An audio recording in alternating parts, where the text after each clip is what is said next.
And we're back with the Team Biz podcast. So now it's time for us to get down to Team Biz business with our special guest for today, Kourtni Harding. Yay! Welcome, Kourtni. Welcome. So just a Thank little bit about Kourtni. Kourtni is a recent Bachelor of Science in Nursing graduate from Loyola University in New Orleans.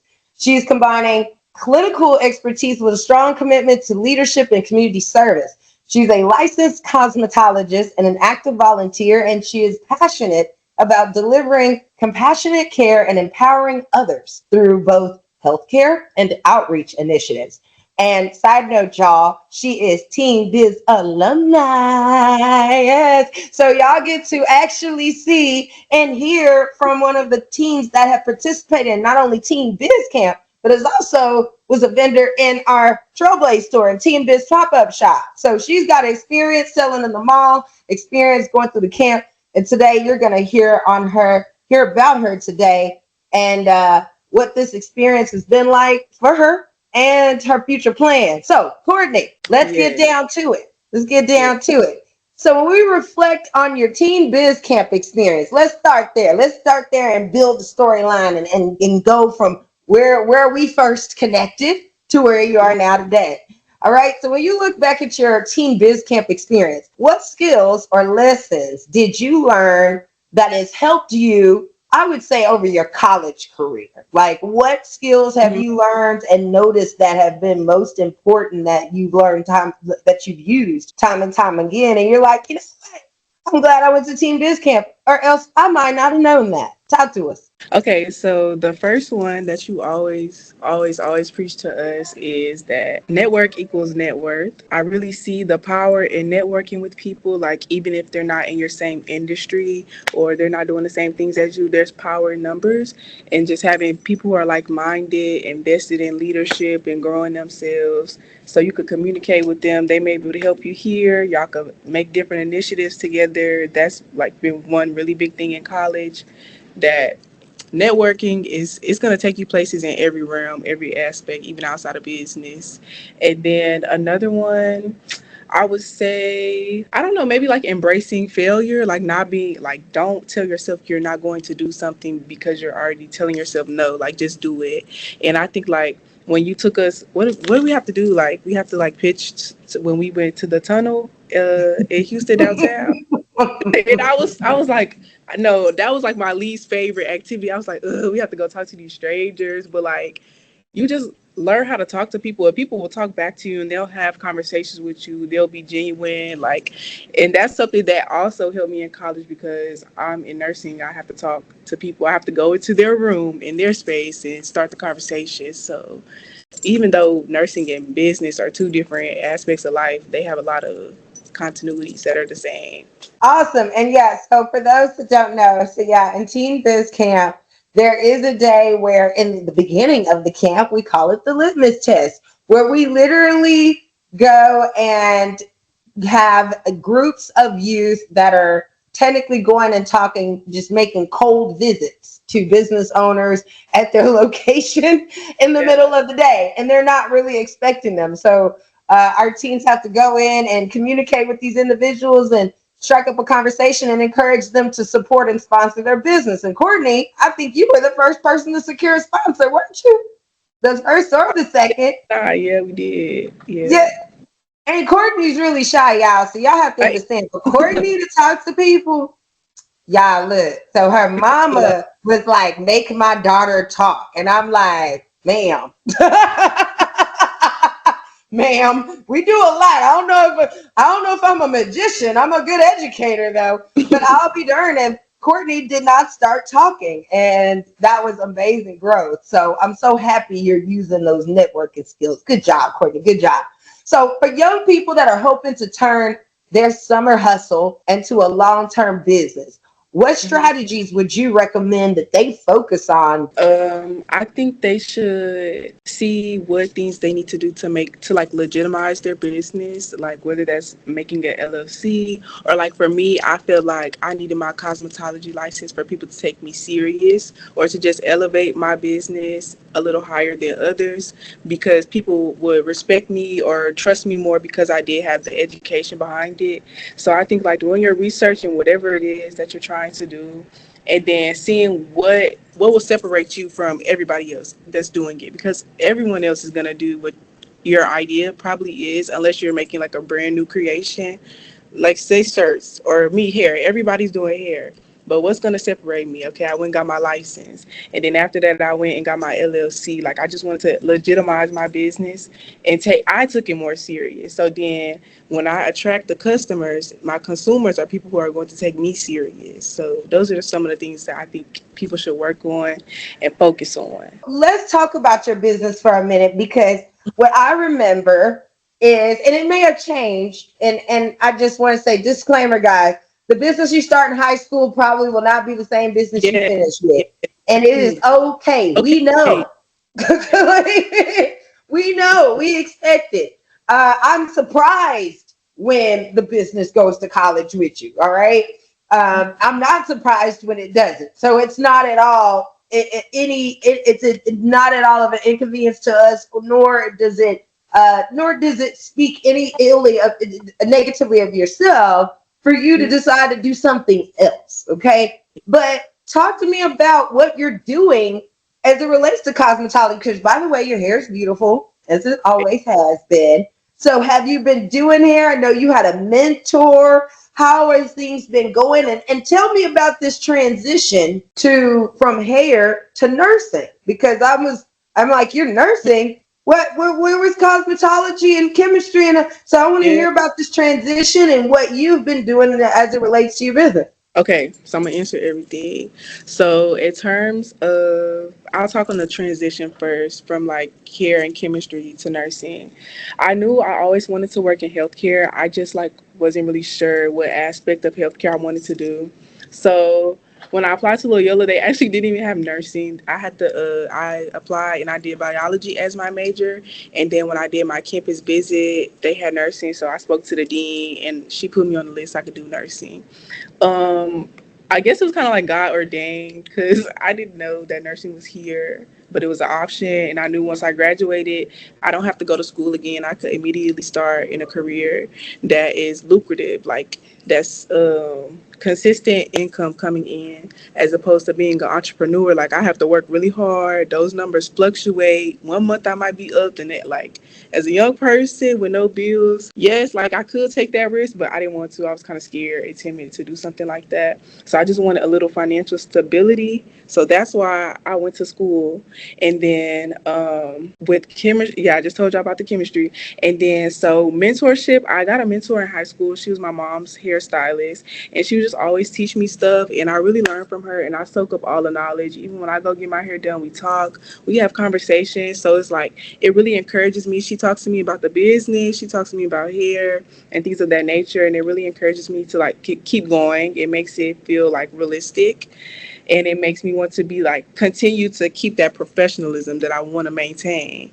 And like I was saying with the business and nursing being different, although hair and nursing are two different sides of science, they are both science. I love science. That's like my favorite subject ever. I'm kind of a nerd. I like science. And then, so I want to merge them together though, like long term, and have a med spa because hair, I feel like there's a connection. Like when we get our hair done, especially as Black women, it's really important to us to have our hair done. We have to look a certain way. We have to keep maintain our decency or however, whatever it holds in our heart. It makes us feel better. If our hair is not done, we're not having a good day. We can't come outside. So I feel like we should do more research in that area and see how they're connected and the different things and how Black women maintain their hair at home. I think there's a lack of education and things of that nature. So, like, as I'm learning in nursing school, our diet, the medicines we take, they all affect everything. They affect our hair. So, if I'm just learning all this knowledge, absorbing everything, I can still tie them all together at the end. Like my business is still growing; it's not done. I started selling hair clips. Like I wasn't doing hair before I had my license, but it's like I knew what my end goal was. So I've just been making small steps and trying to move towards that so I can finally get there. And then, so I'm a Texas licensed cosmetology. I go to school in Louisiana. So I have not been like doing hair like to gain money because that's legal, I believe. So I just do models. Like any of my friends, they want their hair done, I'll do it. I take pictures because I need that. I need building my portfolio, practicing, getting my skills in, so that when I do start or when I do find a salon home, like, it's not like I've been doing nothing for 4 years. I've still been practicing. That's awesome. I'm so proud of you, Kourtni. Just listening to you, and I'm just, again, I can still see that shy, kind of quiet little girl, and I'm just like, just you blossom into this beautiful young lady. You always were beautiful, but I'm just like, just to hear you talk and I see and hear the confidence. I hear it. I see it. It is refreshing. It is refreshing and something that I'm so proud of you and so happy for you in your journey. Um, so I heard you say want to do a med spa, and I thought that was interesting because it is connecting the two. It's like that's the healthcare and that's the beauty side, Yeah. right? The hair care. And what a smart idea. I hope you guys are paying attention to what she just said. She started with healthcare, she went into nursing, but then she found a business model where she's able to blend the two.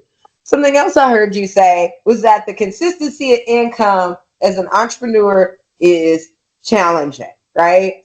Hmm. And for that reason, you're deciding to work a little bit, which again, no issue. That is a great thing. You know, sometimes people mistakenly think that because as an organization, we're pro entrepreneur, that we're anti job. I don't Yeah. know where they got that from because I never said that. Okay, I Yeah. never said don't go get a job or jobs are bad. Yeah. I've always said you need multiple streams of income.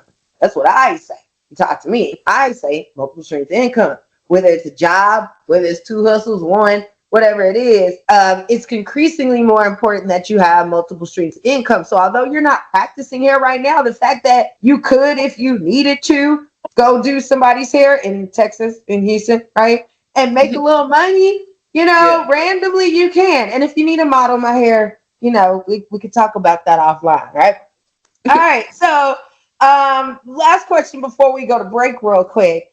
What entrepreneurial risk did you take as a team that helped you to build this confidence and to take on bigger opportunities in life? Well, it may not be a risk to others, but for me, because I am so shy at times and timid, I think just saying yes to everything, like even being in the Galleria, like compared to other businesses, I feel like, okay, what am I going to sell? So it just forced me to just keep being innovative and thinking. It's like, okay, so it forced me to show up. Like I have to be here so that when people do see, they don't just see hair clips. Like I could talk to them about my endeavors, the things I'm interested in, the things I'm pursuing, so they can get to know the person and the name behind the brand as opposed to just seeing something. I get to sell it to them a little more. I got practice in just talking to people. Every conversation, I learned something from it, navigate how I was going to speak to the next person. You learn how to like read the room. You see what people are interested or ready to engage in a conversation or those who are just browsing.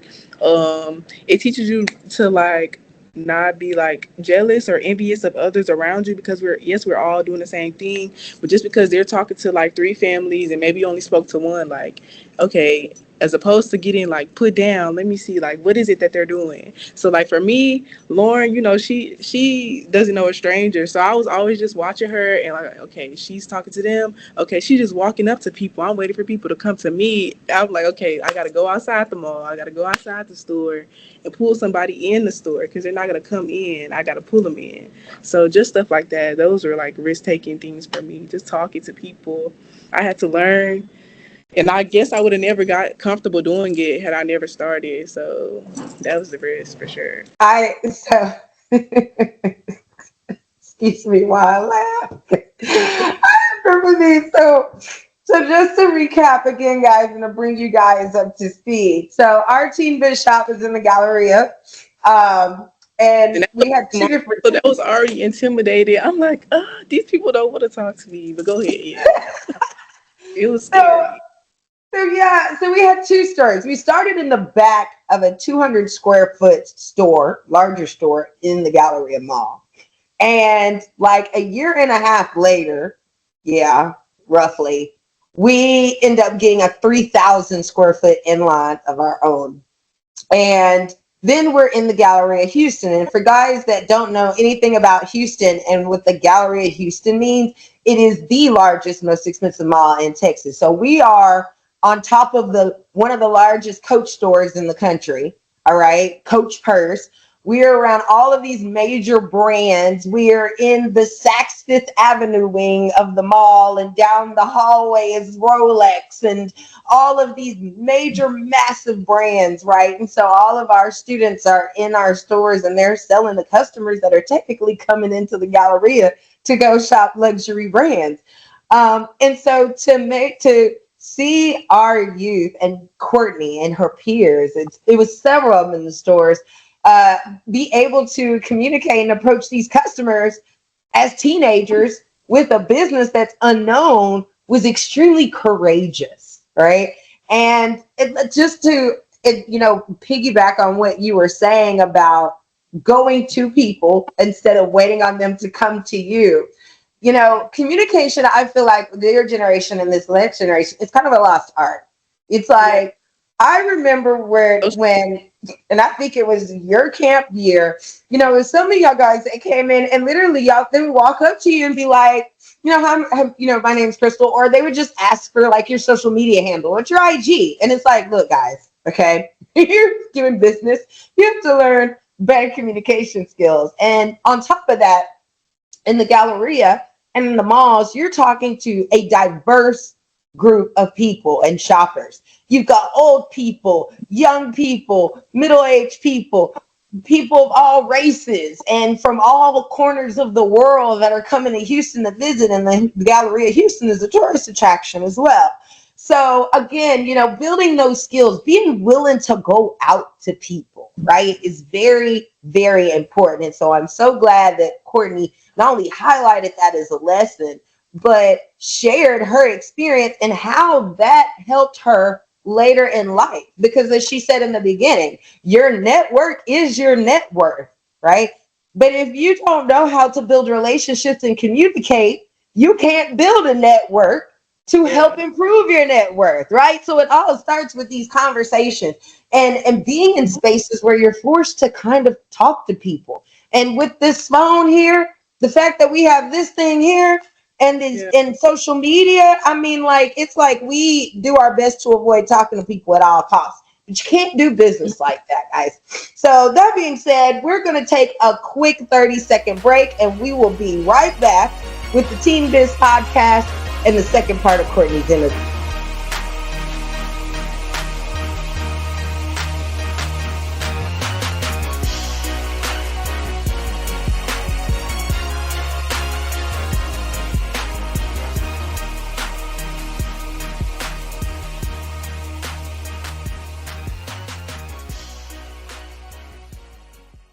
All right, so we're back with part 2 of the Teen Biz podcast with our topic for this week, which is teen or youth entrepreneurs thriving in the summer, and our special guest and Teen Biz alumni, Kourtni Harding.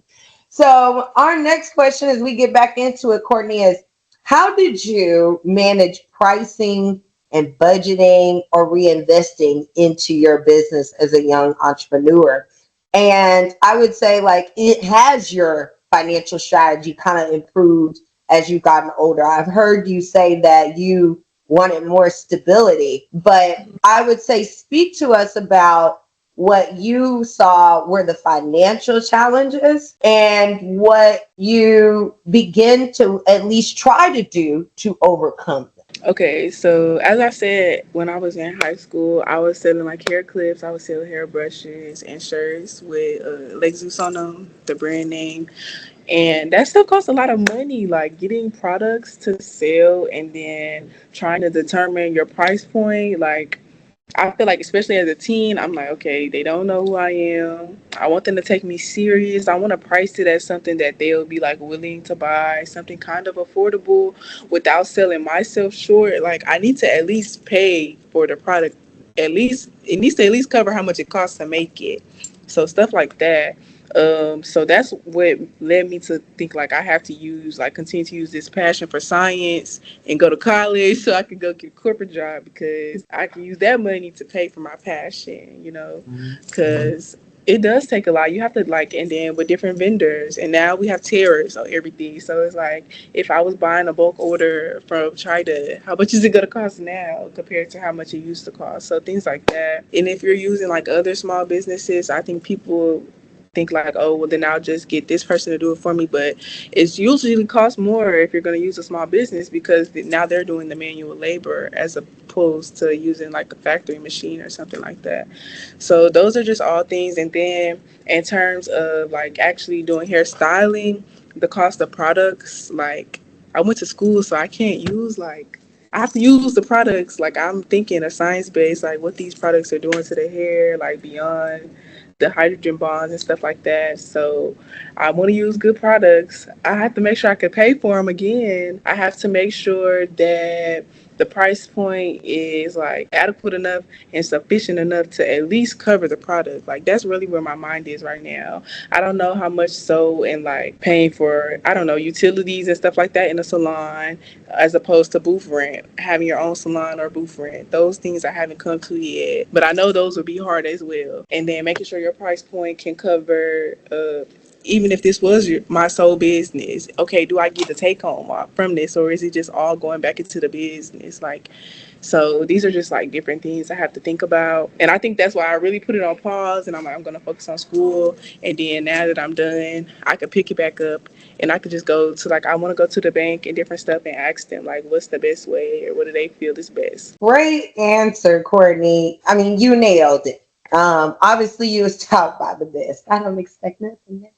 Um, but that being said, just to kind of bring back full circle, as a good point was the tariffs, but as you mentioned, you've got to pay for all of this stuff. I think sometimes people incidentally get a little careless when it comes to their licensing, when it comes to creating products. I mean, I love TikTok, and there's no shortage of people creating kitchen recipes to Yeah, do yeah. hair. And there was a major hair care brand called Mayel, and that Millet, is it Millet? I said it wrong, but that went through a little bit of a challenge. And this is a big brand, but Yeah. it was believed that her products was taking people's hair out, right? And oftentimes, and I love that this conversation is even about hairstyling and chemistry and all of that. I love that for this episode because so many young girls like you can do hair. What's interesting, I can do hair too. I did hair in high school, my own, and a couple people I knew. So I wasn't going to do outside of that. But that being said, it is so much that has to be taken into consideration when you are working with chemicals and other people's hair. Because Yeah. I'll just throw out a scenario, right? It's just for example, say you create some kind of oil that's really good for your hair and you love it and you start using it and maybe you test it on a friend or two and they say that's great and it grows their hair and maybe you make another batch and maybe the pot is dirty or maybe something happens where you get the wrong kind of oil or you get uh, an old version of the ingredients that you bought from the shelf. And now your oil takes somebody's hair out. So you've taken somebody's hair out now and you're unlicensed. You're not licensed to be a cosmetology in the state. You've literally just destroyed your business all because you did not do things in a specific order. And that's why I say sometimes people get a little careless. All right. And so, this and what you're saying, Kourtni, to, me, but also these listeners is really highlighting the importance of having a good network and Yeah. surrounding support You have to for do your your research. business. Huh? Yeah, it takes a lot of research. I think a lot of people think they can just do it overnight or they could just buy something today and it work tomorrow. But if you really want something to have longevity, like you have to take your time with it. You have to do your research, do the different things, and like don't go. I would say don't go too hard too fast because if something were to go left, you do have to eat that cost. So So my next question is, how did attending LSU, because lawyer, I keep saying LSU, and I thought Louisiana State University. It's okay. Loyola. Is Yeah. Loyola? Yes. Okay. It's hard. Even people here can't pronounce it. It's okay.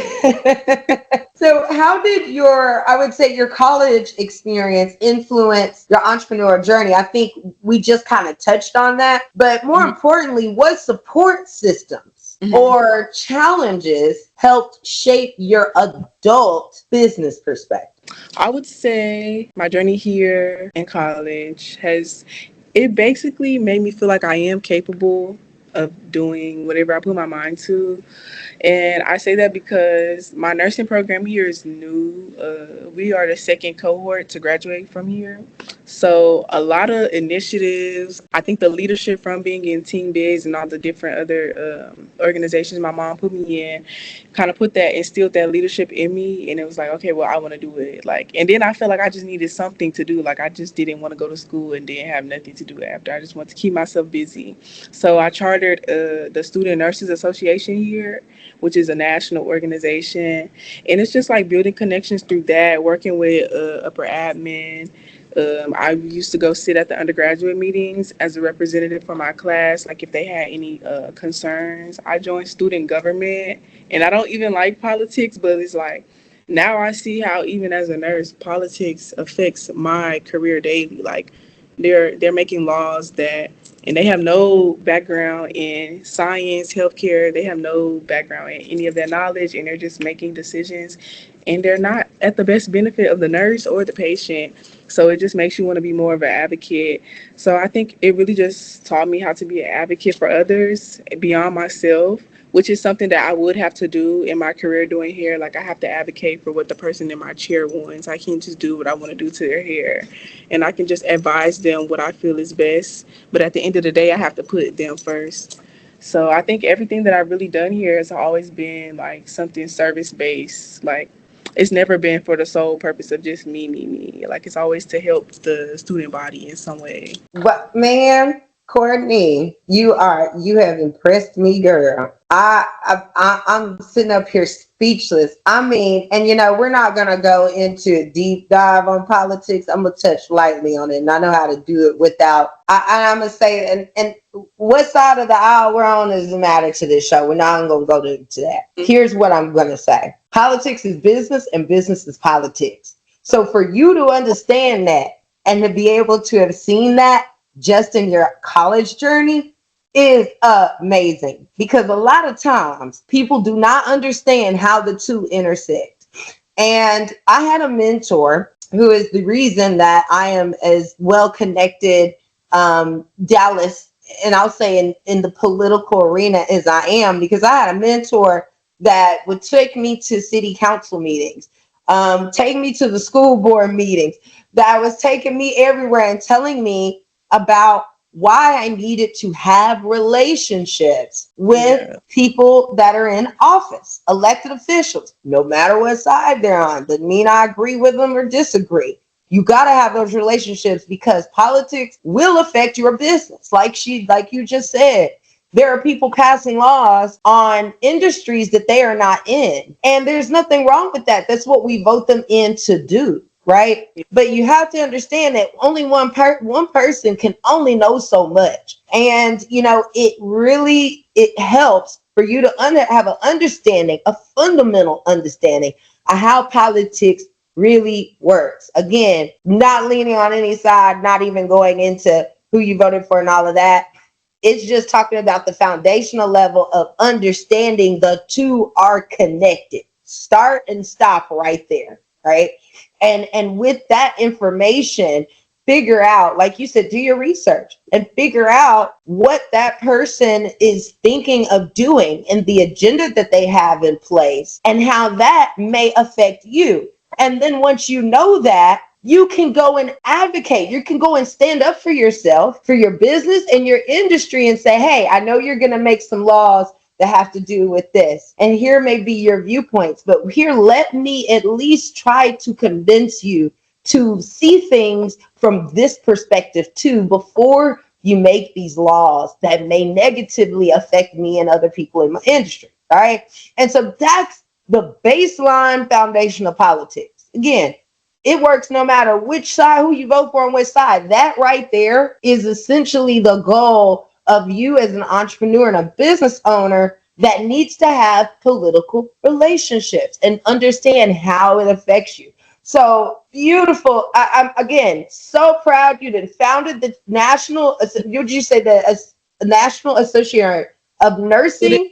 Yes, And yes. look at girl, she's out here in politics and nursing, doing hair, talking to people, building a network. Man, Kourtni, you went to college and made it happen, girl. You didn't came to play. You went into college and you stood on business. All right. She didn't just stand on biz. She stood on team biz. She came in with an agenda. She had been taught by the best. She knew what to do. So, and Yeah, that's awesome. And on top of that, shout out to your mother, Lauren, and all of the work that she's done to prepare you. yes, We appreciate yeah. parents like yours that stay invested and stay engaged, and continue to support and encourage our work so that we can reach and teach more kids. So I don't want to overlook the master behind Kourtni, who is her mother, who is an amazing person, not only personally, but professionally in the community. She volunteers a lot too. So you had some great role model behind you to watch as you grew up. So, last and final question. So, what would you tell a teen entrepreneur who is now navigating adulthood or trying to figure out how to balance their passion and purpose responsibly and maybe where they should start? Like, what advice would you give them? The first piece of advice I would give is that you don't have to do it all right now, Hmm. because I feel like trying to take on everything. Like in high school, my mom did not let me work. Like I wanted to work at Lady Foot Locker with my friend, and she did not let me do that. Like school was my job, so naturally, no income. Her money is we sharing the check right now. So I didn't have any income in high school, so what would I look like trying to go get booth rent or like just trying to do hair? And then COVID happened. So it's like, no, I can't bring people to the house to do hair every day because we need to be on quarantine. So I feel like if I tried to bite off everything at that moment, and I feel like if I had let those adversities just and then just doing the towel as opposed to just being patient, like I still got my LLC, regardless of if I did one head a year, I still have my LLC. That's mine. So I could take ownership of that. That means I could go start doing hair any day I want to. I have my license, I have my LLC. So take your small wins and take your small steps because you don't have to do it all right now. And I would say stay adaptable and it's okay to change. Like during Team Biz, I feel like everybody else had. I feel like I was the only one in my cohort, I guess, with a service-based business. So I was kind of like I didn't understand, or it was kind of hard for me to navigate. Like when we would talk about sales and stuff like that, it was easier for them to just say, "Oh, okay, it costs $10 to make this shirt. I'm gonna sell it for 20." For me, I'm like, dang, I gotta add the shampoo, the conditioner, the combs, the blow dryer, the flat iron, like everything. It was just a lot. Your So time?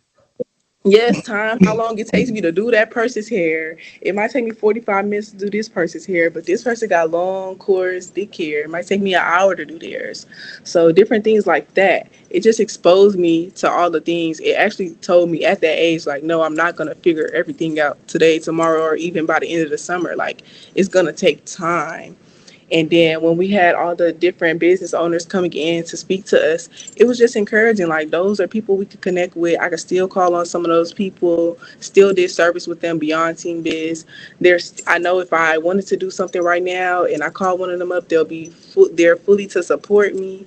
So just know like you don't have to do it all at once. Like there's no time limit on when you have to be, I guess, successful or when you have to start like having your business in motion. Cause I did the basics. I feel like I just built my foundation. I got everything on paper. It's mine. Nobody else could take my name. It's mine. So then I came to school. I finished this step because that's me balancing it. I did something that was like a hobby. Doing hair is like a hobby for me. So now I'm doing something like my career based right now with nursing. Now I'm almost finished. I have to take my NCLEX and then decide where I want to start working. But once I get in the groove of that, then I could pick up hair again and I could do it and make it whatever I want to. If I want to go back to school and get some kind of certification or degree in chemistry so I can make my own hair products, because that was my initial idea. I wanted to do chemistry so I can make hair products. But I'm like, people are making hair products and they don't have anything in chemistry. But I just feel like the education the education and all the licenses would just solidify me and make me more professional, as it set me apart, like I said earlier. So yeah, that would be my advice. Don't try to take it all at once. Just be a learner. Just sponge everything. Be an absorber. It's okay to learn. We have to learn. You don't just start doing things. You have to observe and look what others are doing, not to copy them, but just to learn and navigate what your process or your journey will look like. Awesome answer.